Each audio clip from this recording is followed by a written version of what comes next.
Good evening and welcome from Westwood. My name is Julie Sina, and I have the privilege of serving you in our UCLA community as our Associate Vice Chancellor for Alumni Affairs and work directly with our parent and family programs. I want to begin by first acknowledging our community who have been impacted and continue to be impacted by the fires of this past week. And to our parents, thank you so much for joining us tonight. Also want to acknowledge that this has been a time of uncertainty for you and the challenge of really wanting to be communicated and have those updates from campus. And that's what we're here to do tonight.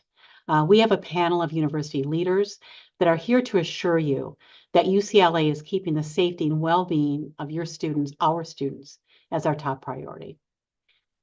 We want tonight, our goal is to provide very clear and transparent updates on our campus operations, our processes, and to give time for your questions. Just so you know, we received over 600 questions from you for today's event. And so what we've tried to do is to take the themes of the questions that you've provided to make sure we address those, but you'll also have a chance to provide some questions to us directly tonight that we also hope to get to. And want to acknowledge on the front end that in this hour, we probably won't be able to get to all 600, but we assure you what we don't get to tonight, we will follow up with you. And also want to share with you that our Parent and Family Association staff will be on the chat, providing you with updates and providing you with links to information as we go throughout this webinar. So what we're going to be doing tonight is we have 3 of our campus leaders. So they're going to provide a brief update from their areas, and they're going to get right into the questions that you submitted to us, as well as to the questions that you provided online. So we're going to jump in, get started. I'd like to first call upon our Vice Chancellor for Student Affairs, Monroe Gordon. Good evening, Bruin families. Thank you, AVC Sina, for moderating. And I also want to thank everyone for joining us today for this very important town hall. As stated, my name is Monroe Gordon, and I have the honor of working as the Vice Chancellor for Student Affairs at UCLA. As a parent of a Bruin student, I understand how difficult it can be to see your student navigate challenging situations such as this, especially for those parents who are not nearby. I want to start by acknowledging the immense resilience of our Bruin community and the important role that you, as parents and family members and loved ones, play in supporting our students. I also want to express my condolences to everyone who has suffered loss from the devastation caused by the multiple fires in Southern California. The suffering and devastation we're witnessing is highly personal. Our paramount goal is protection of our students, faculty, and staff, and availing our resources to assist the broader Los Angeles community and the surrounding communities.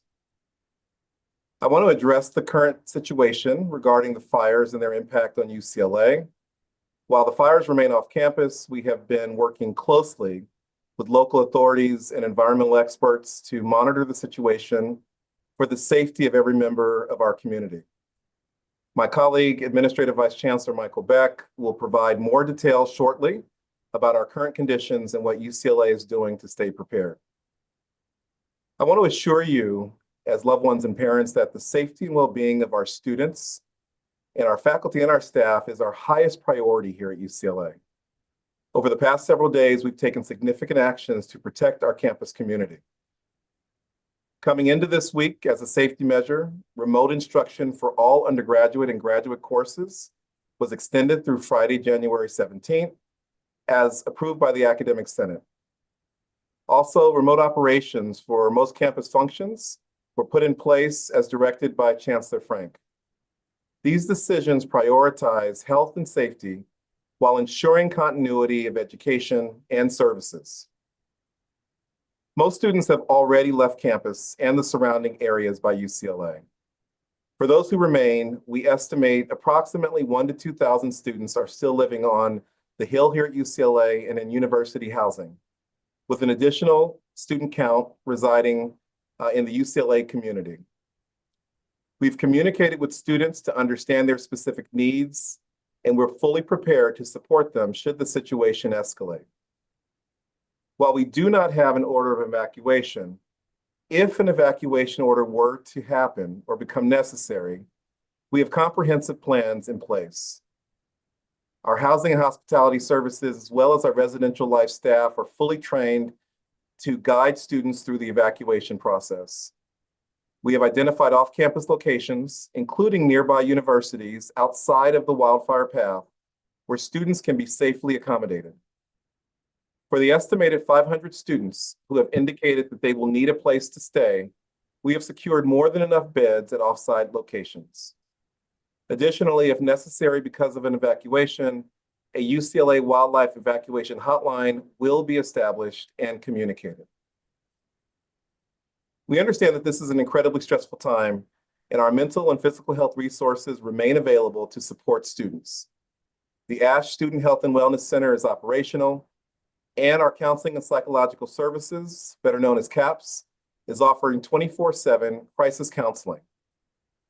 This counseling can be accessed through the number of 310-825-0768 or through the CAPS website. Please encourage your student to reach out for help if they're experiencing distress. I also want to mention that all in-person student organization meetings and activities on campus have been rescheduled or canceled through January 17th. Despite these changes, we are encouraging students to remain connected virtually through study groups, online events, and even by checking in with a friend. As Chancellor Frank has reminded us, UCLA connects. In times like these, connection is key. We connect with one another and we connect with the broader community. This mutual support helps us all thrive even in challenging times. To stay informed, please monitor our newsroom website where all campus updates are shared. You can reach that by going to newsroom.ucla.edu. Thank you for your trust and partnership in ensuring the safety and well-being of our students. And please know that we are here for you and your student, and together, we intend to get through this. Now I'd like to pass it over to Administrative Vice Chancellor Michael Beck, who will provide more detailed updates on the fires in our campus operation. Monroe, if I could just jump in with one quick question before we go to Michael Beck, because it just came in from a parent. You mentioned specifically the evacuation plans. Could you just share how those plans are communicated to students should that happen? Yeah, so we have spent a good amount of time making sure that not only through email, but also very directly, we've been communicating with our students on the Hill. What we've seen over the last week is that more and more we're seeing fewer and fewer students on campus. What that's done is it's given us a chance to be that much more directive with individual students and making sure they understand where they would go to the extent there is an evacuation. Thank you, VC Gordon. So on to you, VC Beck. Great. Thank you, Julie, for hosting this evening, and welcome to all the parents. We know this is a very challenging time, and so I'm hoping we'll be able to provide some information that'll be helpful to everybody.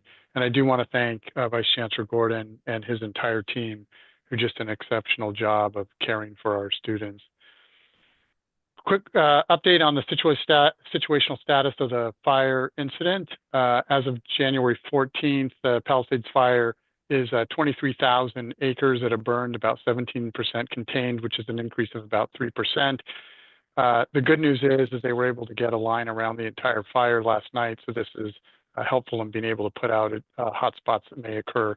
The Eaton fire, which also impacts many of our employees and some of our students, that's at 14,000 acres and about 35% contained, and that's an improvement of about 2%. The red flag warning will be in effect through widespread area. It's really to the north of UCLA, and the winds actually did not end up being as strong as they predicted today.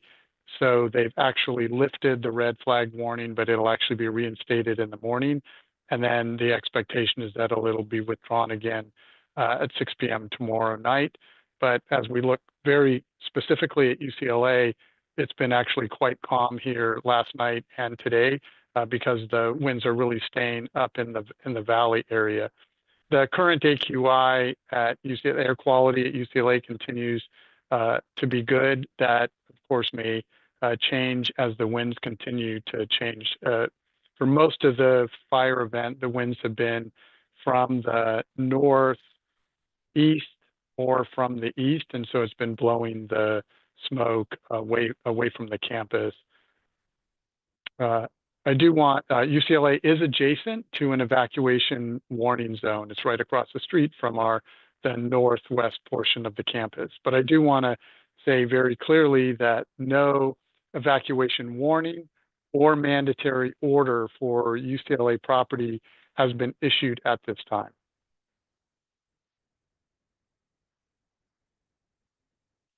This gives you an idea of the fire. I wanted to give sort of two different perspectives, one on January 10th and then one today. These are infrared images of the fire zone for the Palisades fire.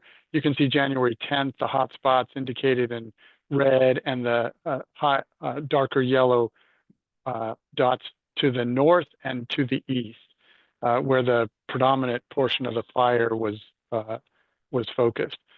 As of last night, when they took the last infrared image, you can see that there was actually no hot spot. There were no hot spots within the fire perimeter, and they've been working to make sure that any hot spots that come up are able to quickly be put down. And so we're very pleased with the amazing work of the firefighters over the last period of time for the fire. They've done a tremendous job, even under very trying circumstances with the severe winds we saw.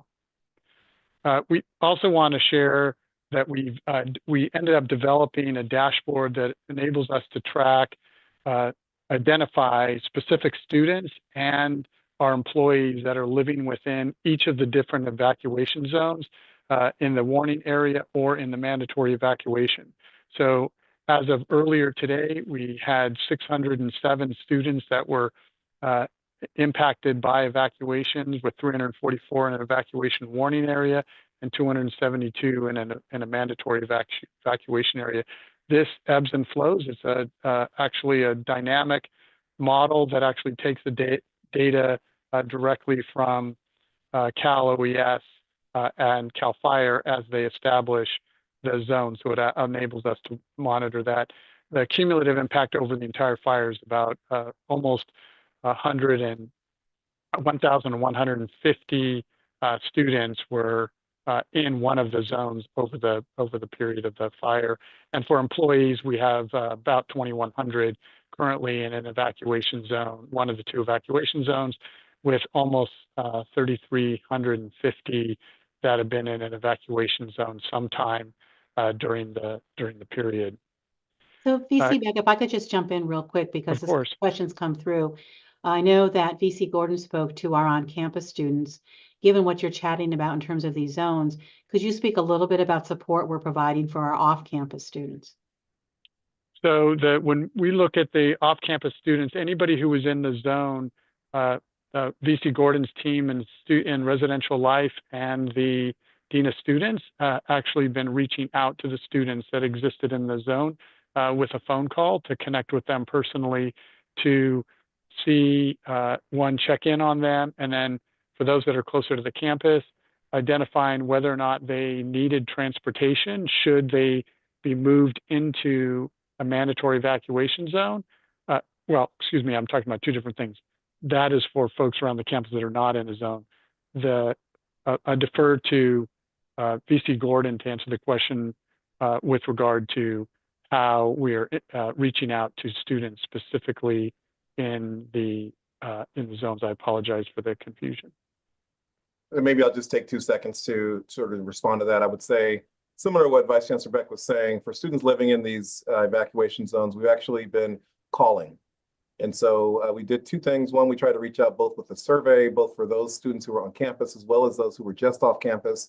We've also had the Dean of Students reach out specifically with an email of support. But then in the last 2 days, we've also been calling these students directly, really to ask, is there any additional support that students need from UCLA so that we can be prepared to assist if necessary. And do you feel like there's been a good success rate in being able to reach the students? I think there's been a great success rate. In addition to that, what we heard from students is that they've been overwhelmingly grateful to hear from the campus and to know that there are individuals who are on the campus that are interested in their well-being. Thank you so much, VC Gordon. Back to you, VC Beck. And they're going back to where I was heading, is that Student Affairs actually did also reach out to students that were living within what we call the North Village, whether they were on campus or off campus, connecting with each of those individual students to determine whether or not they needed transportation in the case of an evacuation order, and whether they needed housing if they didn't live in our property. So on January 11th, the Emergency Operations Center for the university was activated, and a proclamation of emergency was declared.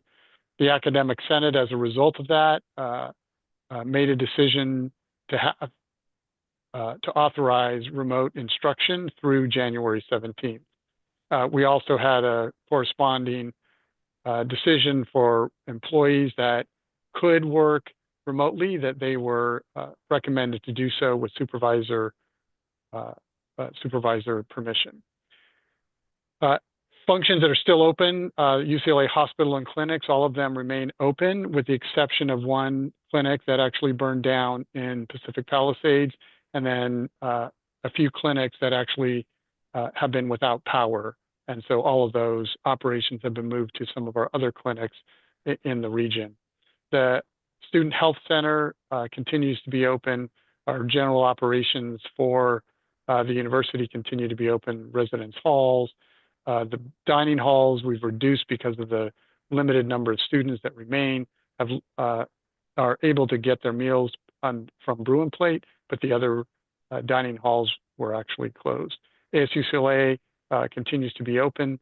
The Wooden Center is closed for general use, and the libraries were closed.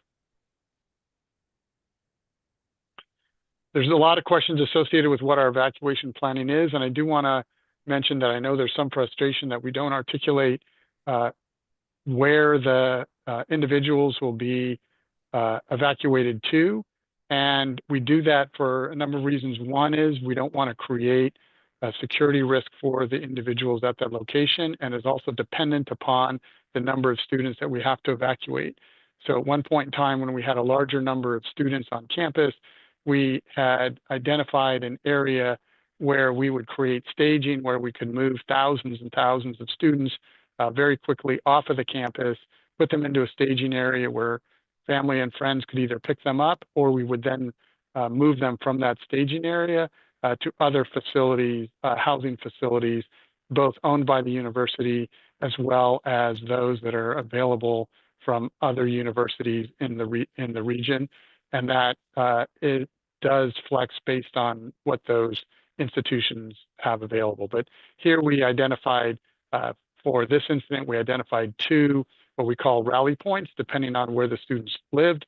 And then they would be, if they needed transportation, they would go to those rally points, get picked up by buses for UCLA and delivered to a staging area if necessary. And those that could transport themselves would do so.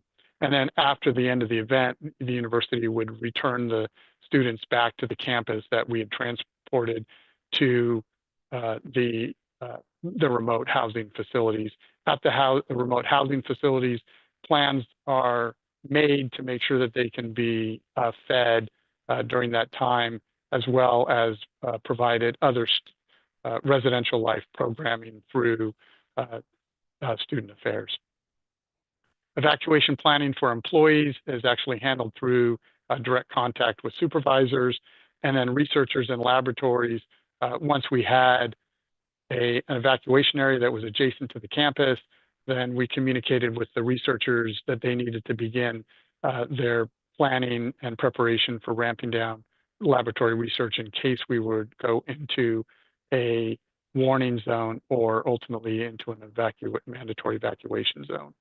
There's a number of student resources that are available. I would say these resources are also available to parents, but probably the most comprehensive one is to go to the UCLA newsroom, and there's a special microsite under for the Los Angeles County Fires with just immense amount of information for students, employees, parents, really good data. So I encourage you to go there. There's also Bruin Safe Online, which provides access to emergency conditions and emergency information, as well as a very clear link to the UCLA's air quality dashboard. And there was also information that Vice Chancellor Gordon and myself sent out to students on January 9th, which had additional links to other information, including access to counseling and psychological services, mask availability, air quality, and then basic needs. We also have there's also an opportunity to donate, help, or get assistance from the same website. There's also a number of federal, state, and local resources that are available for people who have been directly impacted by the fires. And so there's a number of sites either that at each of those levels that we recommend people to refer to. I would also note that there's a FEMA Disaster Recovery Center that actually opened today. That's at the UCLA Research Park at the corner of Pico and Westwood Boulevard. And we're very pleased that that's going to be able to serve all of the West LA communities. We encourage parents and all of the Bruin community to stay connected and get information from the university by going to Bruin Safe Online, as well as registering for Bruin Alerts, which students are automatically registered through the registration process, and then utilizing the LA Fires microsite that I mentioned earlier. And then if there are any questions that you're not finding on the microsite, where we also have a Q&A, we also invite you to email the university at wildfirerelief@ucla.edu, and we'll do our best to route your questions to the appropriate individuals for them to be able to respond to you. So for that, that's the end of my presentation. I'm happy to turn it back, Julie, to you as we move to Thank you so much, VC Beck. And just a reminder to our audiences, we are recording this, and it will be made available on our websites as well as our YouTube channel. And our team is putting all these links in the chat as well, so that information will be available to you as a follow-up. So now I'd like to introduce you to Dean Adriana Galvan, who will speak to us from an academic perspective in terms of the classes. So Dean Galvan. Thank you, Julie. I appreciate that. I appreciate all of you for being here today. We've been so impressed with the remarkable resilience and flexibility of our Bruins and the outreach to help each other and to help our fellow Angelinos. And I thank all of the parents for being here tonight. We know that this is a stressful time for you, and we're doing our best to maintain academic continuity with compassion for our students. I'm the Dean and Vice Provost of Undergraduate Education, and so I think deeply about how the academic continuity can happen despite the crises that we are facing. As you all know, remote instruction has been mandated by the Academic Senate, which is a governing body on campus comprised of faculty, through Friday, and we don't yet know when that will resume, when that will be lifted so that we resume in-person instruction. I know there are a lot of questions in the chat about that, and I absolutely hear you. We recognize the need to provide you with updated information about remote versus in-person instruction as quickly as possible. And we are doing that based on the safety and when it is safe to bring Bruins back to campus. As soon as we know that information, we will provide it to you. We know that some of you need to book flights and that you are thinking about how your students will fare when they come back to campus. And that will happen when it is safe to do so. We encourage our students to be in conversation with their faculty. Our faculty are also individuals who have been impacted by the fires and the crisis, and so they are doing their best to be responsive to students. If your student needs additional support in working with their faculty, please reach out to my office or in the Division of Undergraduate Education or the Dean of Students office, and we will be happy to work with them individually.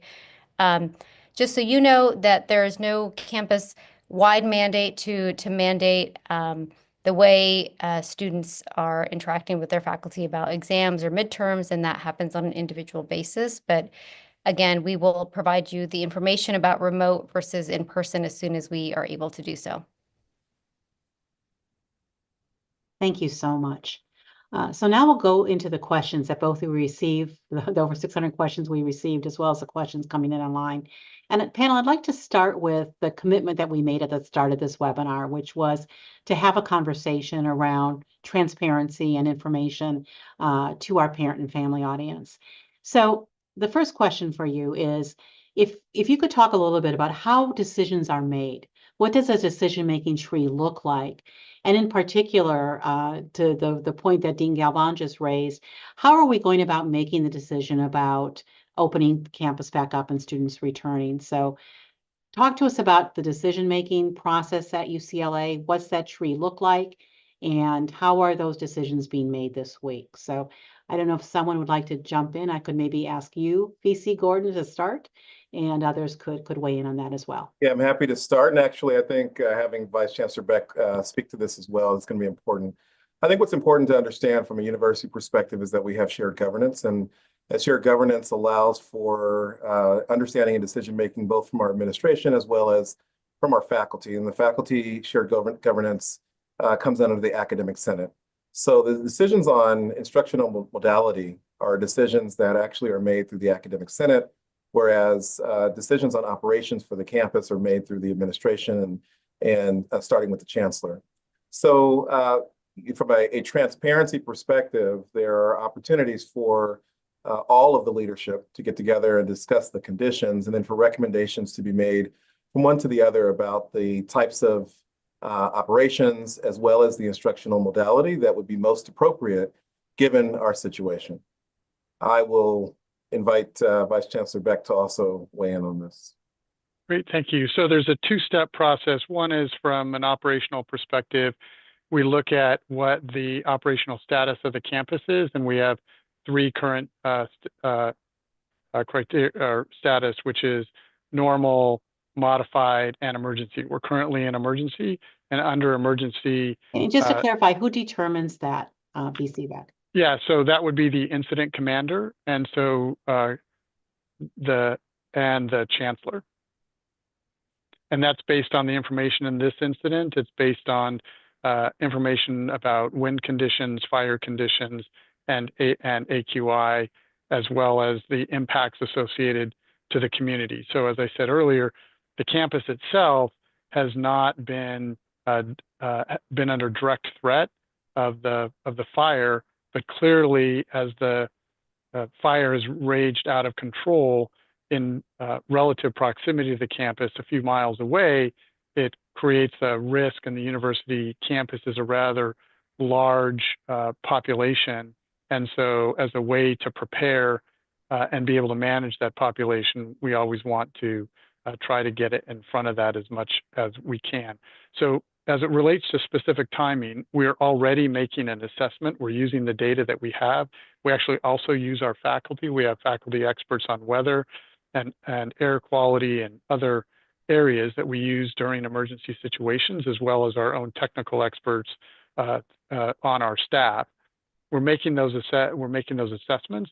We'll make a decision in, I would say, in the next day or so as to the operating condition for the campus, and then it'll move to the academic senate if that is necessary to have them consider a separate modality. If we move to moderate, which is where I would expect us to move later this week, if conditions continue to improve, which they certainly look like they're going to, then that would trigger that classes would return to in-person modality unless the academic senate wanted to make a decision about some alternative modality. So I have two quick follow-ups if I could, Ro. One is, one parent is asking is there a level of containment required in terms of the fires for the campus to reopen? So there's not a particular trigger associated with containment or a specific area, such as the issue associated with a evacuation warning area being adjacent to the campus.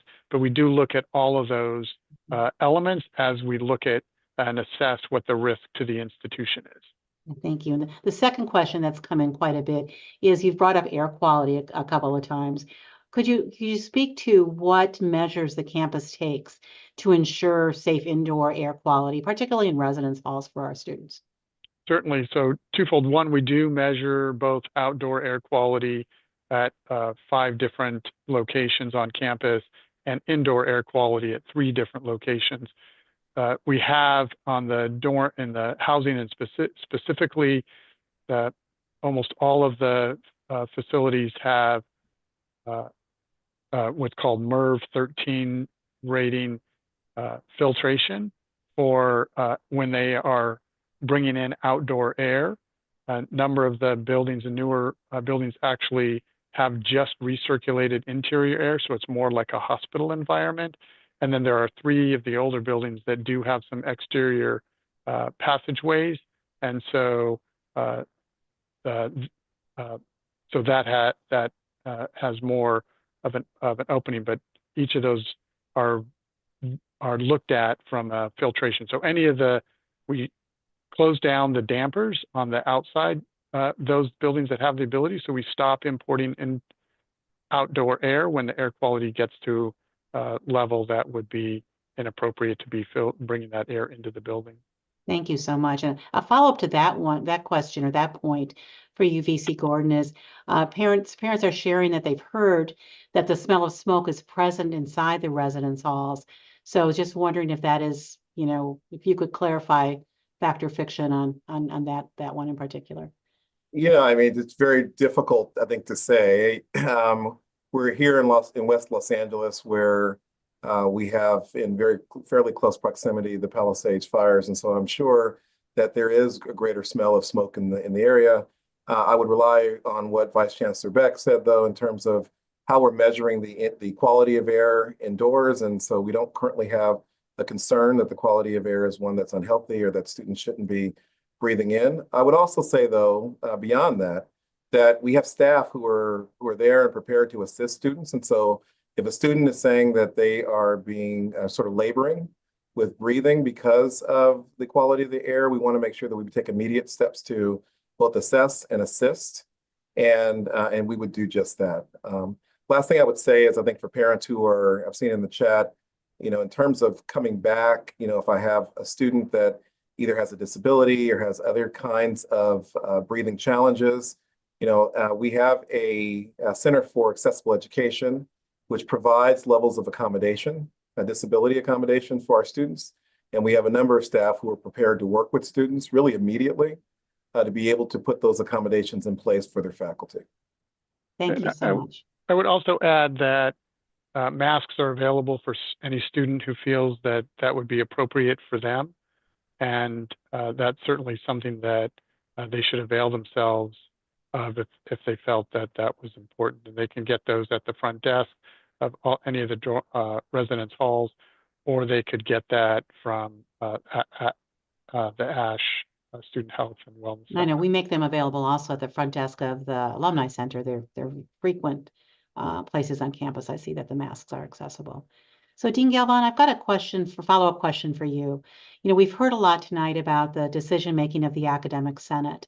So could you talk a little bit about or give us some insight into how decisions are made by the faculty around remote versus in-person classes? Thank you, Julie. The most important thing to keep in mind is that we strive for academic continuity and recognize that it can be disruptive to oscillate between remote and in-person instruction, while being mindful of the safety concerns that we've mentioned before and that we're talking about and that students are concerned about in the chat. So decisions are made to minimize that disruption, and that is unfortunately very challenging to predict given the current circumstance. But the governing body of the Academic Senate meets and discusses all of the ramifications and the ramifications for midterms and final exams that may result if we are to remain in remote status. And just a follow-up question to that is, parents are asking also around how do we handle or how do faculty handle lab-based and practical courses during remote learning? Yeah. So when it is just a few class meetings that happen, they can typically work around it. They have alternative ways to provide student instruction. We certainly have learned during the pandemic that there are different ways to assess student learning. So hopefully we won't have too much time where there are disruptions to lab classes, but faculty are aware of that. There's a lot of instruction and guidance from the Center for Teaching and Learning at UCLA that provides alternatives and potential alternatives for all types of courses, whether they're lab-based or performance-based, and et cetera. Thank you so much.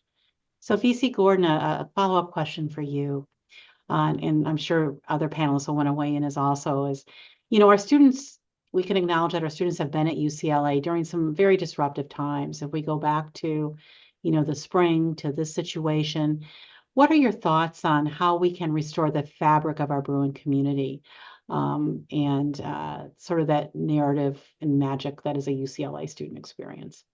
Yeah, I appreciate the question, and something that we've given a lot of thought to. And as you know, we've been in partnership in terms of our various divisions and thinking about this for some of the other crises that we have seen in the last few years on campus.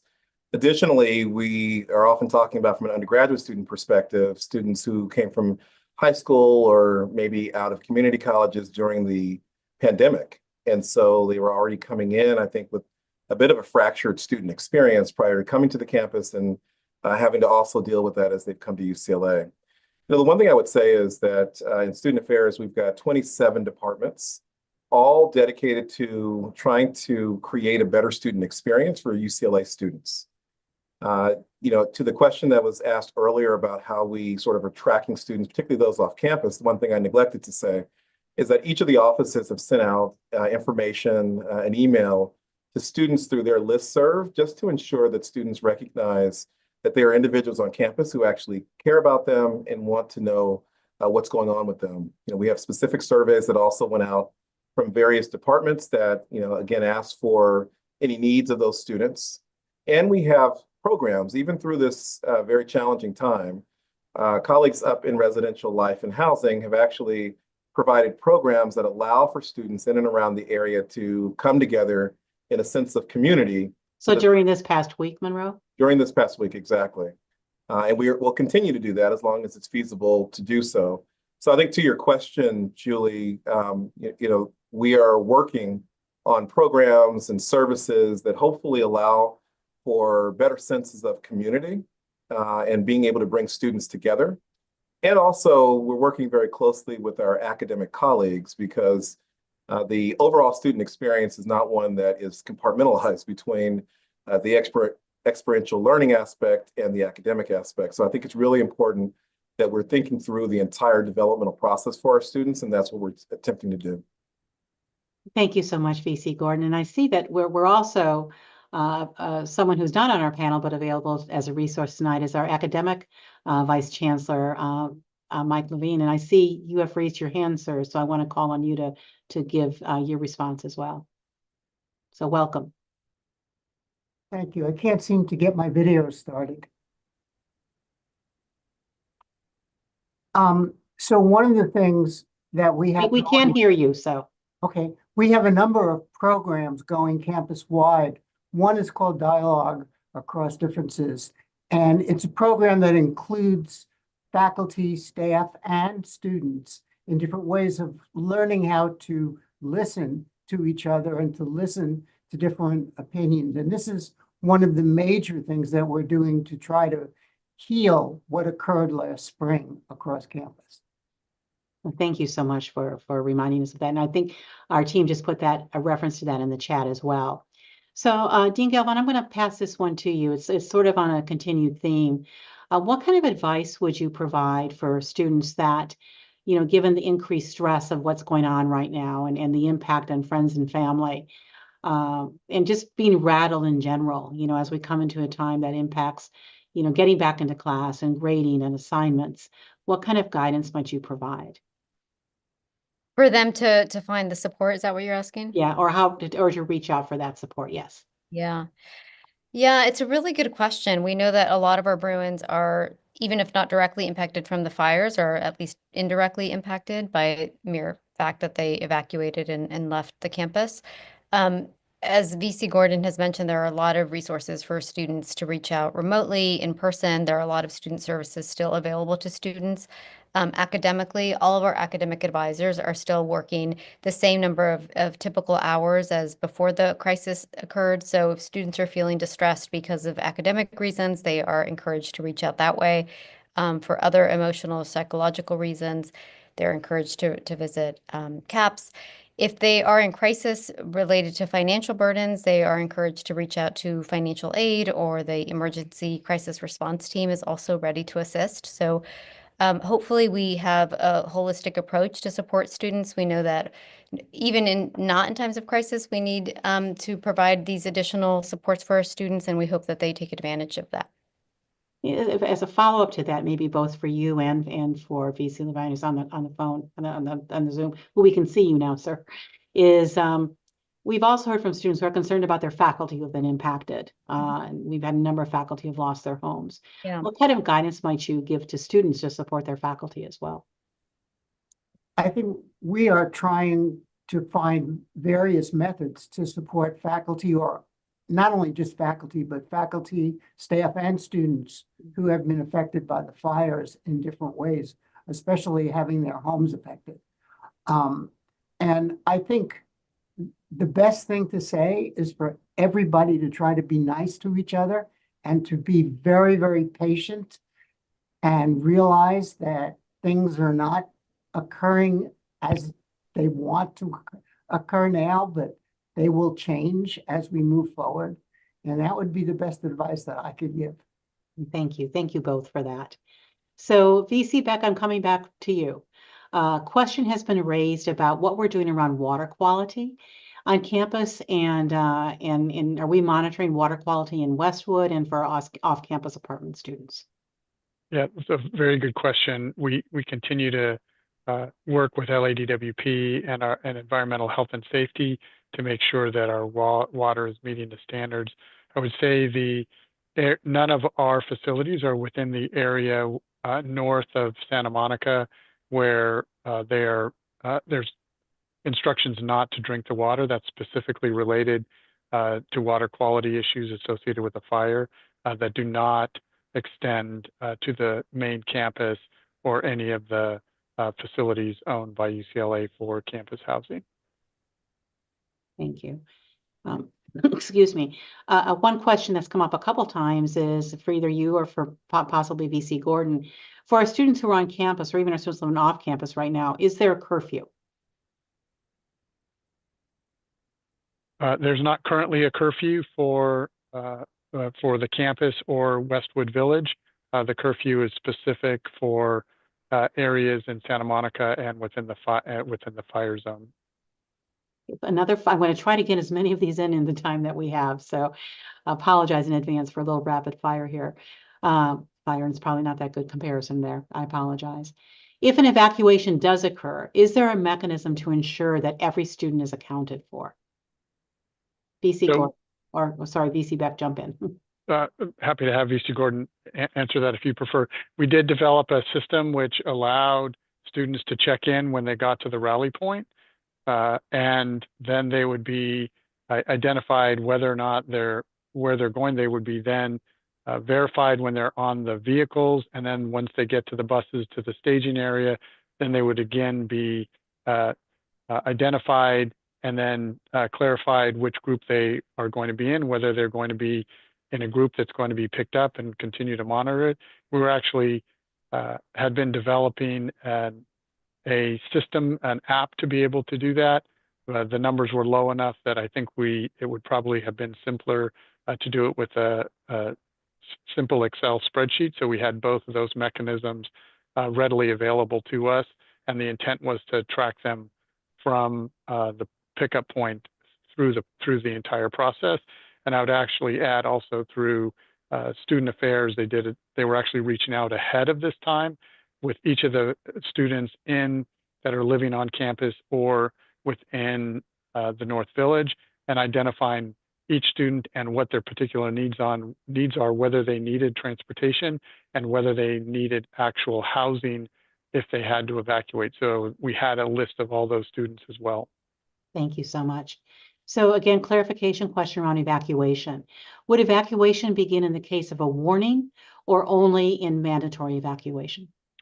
So normally it would only occur in a mandatory evacuation period, but I want to say that these are fluid and we make decisions based on the best interest of the students. So if we were full, if we had 15,000 students in our campus housing, we had a fast moving fire and we were put into a warning zone, it is possible we would start our system associated with voluntary evacuations. It's all dependent upon other factors as to what we do. We certainly don't want to move students off campus and have to put them back. That's very disruptive. But we also want to recognize the volume of students that we have and how best to manage that situation. So that part of the plan is actually flexible based on the situation. So follow-up question for you, Dean Galvan. A parent is asking if a faculty member is impacted and has to transition to remote work, will and how would the students be informed? Thank you for the question. They will be informed by their faculty, and or if that faculty person is unable to communicate that information by the department. I know anecdotally that in different departments, faculty are really supporting each other. And if someone is unable to provide the instruction, they are offering their other faculty are providing their services to step in. So we are doing our best to accommodate those gaps in instruction based on crisis. Thank you so much. VC Beck, I think this one goes to you. Could you speak to what's the level and process of coordination between UCLA and our local emergency services? So our EOC is in And contact. EOC is? I'm sorry, Emergency Operations Center. Thank you. Thank you. Is actually in regular contact with the city EOC as well as the county EOC. And we actually sent our fire chief or the fire chief from UC Davis who came down to support us. So UCLA has its own fire chief as well, is what you're saying. That's correct. We have a very small fire department, but we do have a fire department. Mm-hmm. And they're not usually on 24 hours a day, but we actually put them on 24 hours a day. So they were on watch during this entire period. And the fire chief or somebody from UCLA Fire would go to the Cal Fire briefings that were at Zuma Beach.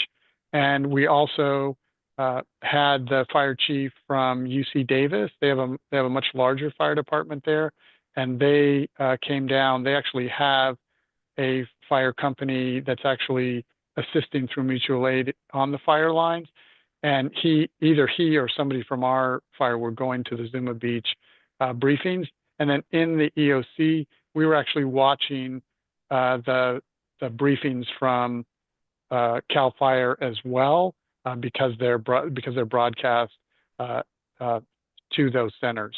So we have very close coordination, and then also with LAPD regular communication. So in our EOC is UCPD as well as UC Fire and other important units of the campus. I'll just take a moment because this did come up about campus security.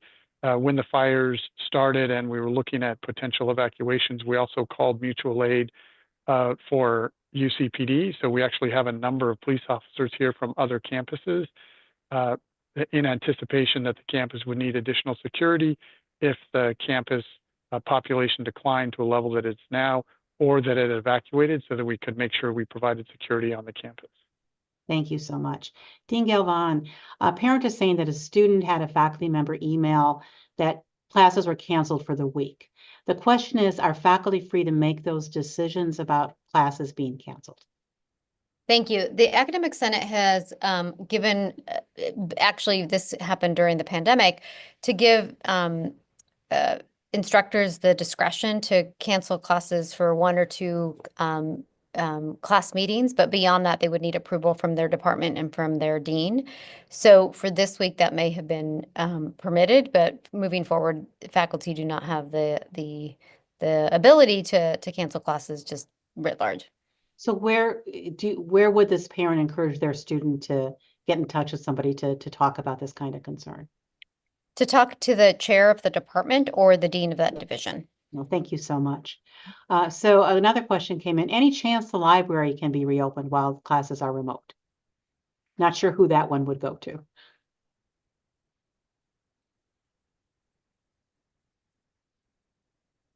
VC Gordon, I see you. Okay, yeah, I'll come off of I have my video off. I think that as we think about modified operations, I know that our campus librarian is also very mindful of that and has curtailed certain operating hours. She's also working very closely with our leadership, and so the campus librarian being a part of UCLA leadership and determining what is most feasible. We do have, I mean, if the question is about spaces for students, the one thing I will say is that in modified operation, we actually do have a number of student service spaces that remain open for students. And on the Student Affairs website, the UCLA Student Affairs website, as well as our individual departmental websites, we have information about the operating hours of those areas. So, what I would say is I don't want to speak for our librarian, but I know that our librarian is taking very seriously the feasibility of having different libraries open at different times, working with campus leadership. And in addition to that, we have other spaces open and available for students during modified operating.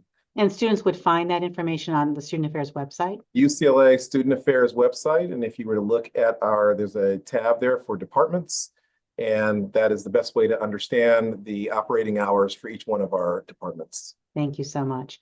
So VC Beck, back to you.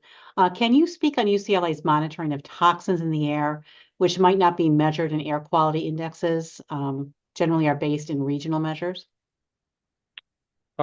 We do have the ability to do those measurements. What we use now is the same sort of standards and methodology that the EPA uses for the air quality monitors, but I do acknowledge that those monitors are designed particularly to look at PM 2.5, and although we've tried to tune them to be more sensitive to fire-related issues, smoke-related issues.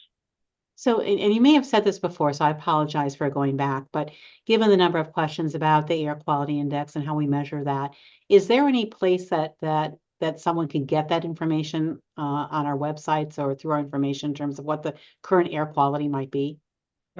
Thank you for asking. Yes, the UCLA does have an air quality dashboard. So if you just go to your search engine and search for UCLA air quality dashboard, it'll pop right up. What's also nice about that site is if you scroll down from the dashboard is actually the University of California decision matrix associated with different levels of air quality for different groups of people on campus. So for instance, we look at pull it up. We look at it for outdoor workers, we look at it for indoor classes, we look at it for campus operations, health system operations, athletics and outdoor recreation, outdoor camps and events, and pre-K through 12 programs that are on the campus. And for each of those, for each of the different EPA criteria levels, we have different actions that the university would take, either from a recommended action or a required action. That was actually something that UCLA was actively involved with. I actually chaired the committee that actually put these standards in place for the entire University of California. The committee actually involved experts from UC as well as from the national lab. So I do encourage people to go to look at what the decision matrix is. Thank you. And we'll make sure we put the link to that in the chat as well. So back to you, VC Gordon. If a student has been impacted, by this current situation and just feels like they can't get through the rest of this quarter, and are also concerned about safety on all levels, and decides that they're going to drop out this quarter, could you speak to that and whether or not a student would be refunded at this point in time? Yeah, certainly. And maybe more broadly, as I would say, I think in many ways, so many of our students have been affected by what has transpired. And there are different ways and different sort of modalities to assist them, right? And I first and foremost would say that if a student has been affected sort of directly with loss of property or loss of life within their family, we certainly want to ensure that we know about that and then reach out to further support that student through our CAPS area or through our case management services. And what case management services does is it literally tracks the student And we would assist the student in every aspect of their experience here at UCLA, from the academic aspect through their basic needs and through any other experiential learning aspect for them. As you mentioned earlier, another way to be affected is through their engagement with faculty. And so through the Dean of Students Office, as Dean Galvan said, we would be able to provide levels of support to students who may need assistance and engagement with their faculty. And so ultimately the decisions around the academic enterprise fall to the faculty and fall to the Academic Senate, as we have said, but we're here to work in partnership, both with our academic colleagues as well as with our students, and both partnership and support. And so they could go to the Dean of Students Office. Specifically to your question about reimbursement, that is not a decision that yet has been made. As VC Beck has said, I think we're monitoring things quite closely at this time to determine ideally when we can return back to normal operation. Additionally, many of the departments, as I said earlier, in student affairs remain open and available. In some instances, those services have moved to online status, but those departments and those services remain available. So there is not yet a decision, though, Julie. To jump in on that one real quick, given we're down to about 3 minutes left here, is, again, back to that transparency around communication. What guidance would you give parents in terms of where to look around that, and when to expect, if at all, that decision to be made on return? Yeah, the guidance I would give, I always say, please contact me.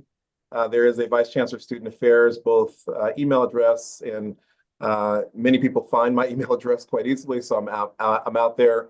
And we generally will take the questions and other concerns from parents and then be able to provide them to colleagues on campus. We also, I think, have put the parent and family office contact information in the link multiple times, and we partner very closely together in making sure we get your questions answered. So again, I think has been noted, just to check out those websites that we update pretty quickly in terms of when those decisions are being made. So I want to thank all of our panelists tonight, and also Mike, you for being here as well. And acknowledge again that we certainly have not had time in this very quick moving hour to get to the over 600 questions that have been raised. But I assure you that our parent and family team, who's been filling up our chat with all of that hopefully helpful information for you, will get back to you and respond to the questions that you've raised that we may not have time to get to tonight. And, again, I want to go back to ending with where VC Gordon, you started. And that's just speaking to what our priority is around connection. In times like this, connection is so key. UCLA connects. We connect with one another, with our Bruin community, with our broader community. And at this time, more than ever, it's that mutual support of connecting with one another that will help us all thrive. So again, thank you so much. We did record this. It will be available on our websites and our YouTube channel. And again, hopefully all are safe. Go Bruins. And this will hopefully be the first of many conversations and updates for you. Thank you so much.